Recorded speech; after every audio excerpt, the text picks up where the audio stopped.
All right, folks, the market's lower across the board, but I've been saying for a few days now that we were due for a pullback, and I've been struggling to find something to buy. So today's sell-off, you look at these things and you study them because you want to focus your attention on the opportunities, right, or the anomalies. I'll give you an example. Russell and Dow, they're down 6%.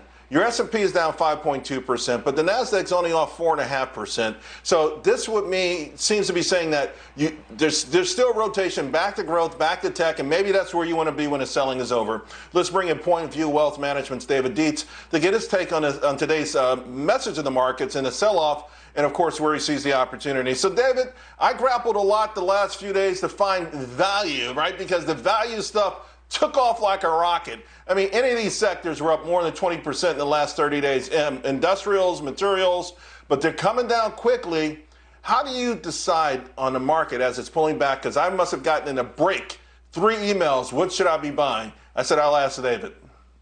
So absolutely, Charles. So really it's been a tale of two markets. I get the fact that some of the stay-at-home plays, the Domino's pizzas, the Clorox, and some of the secular tech things have hit brand new all-time highs, but so many large areas of the market haven't, and they're going to get a huge tailwind from Jerome Powell's and the Federal Reserve's commitment to keep interest rates low through at least 2022. Some of the areas we like are industrials. Industrials really are the heartbeat of what makes manufacturing go. The one I would like to cite today, Charles, is Honeywell. Why Honeywell? Because it's actually a tech company in the drag of being an industrial. They just announced today a partnership with SAP, which is the well-known German software maker, where basically they're coming together to create software to operate warehouses from the cloud. And there's all these warehouses that are opening up to facilitate e-commerce and so forth. They need to be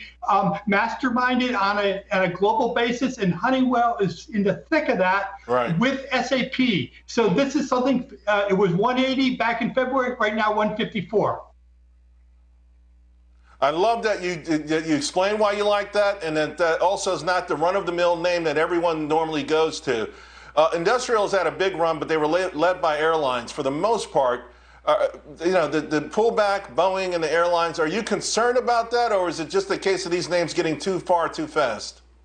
It's really too far too fast. I mean, as Mr. Calhoun of Boeing said the other day, there may be one airline that slips off the table, but one thing you can count on is Americans, and indeed the whole world, wants to get back into the air. They want to take their trips to the West Coast or go down to Florida or whatever it is. And so the demand for air travel is going to increase. The company like Boeing is extremely well situated because it doesn't matter where it's coming from. They're going to get the orders. They still have a backlog of nearly 5,000 planes. Of course, we just saw an unfortunate crash in Pakistan with Airbus. So the world does not want just one plane manufacturer. David, real quick, you mentioned the Fed. I think the market's having a hissy fit also today. I think they wanted more clarity on either negative rates or capping the yield curve. And it sounded like Powell was like, yeah, we're kicking around those ideas, less decisive, maybe even spiking the ball, taking a victory lap prematurely. So is some of this just Wall Street having a hissy fit? Yeah, I think that's right. But in fairness, I think Jerome Powell has those tools in his hip pocket. If necessary, he will deploy them. But I think what he wanted to do yesterday was 2 things. One is to jawbone Wall Street just a little bit down.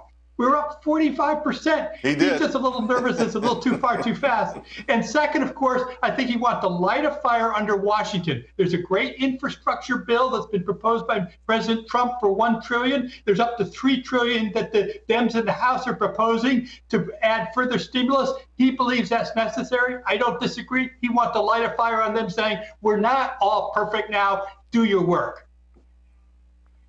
You're right. I do agree with that. He has been great at pushing D.C. not to get too complacent. Wall Street is saying, you don't get too complacent either. Hey, thanks a lot, David. Great stuff, my man. Honeywell, folks. Thank you, Charles.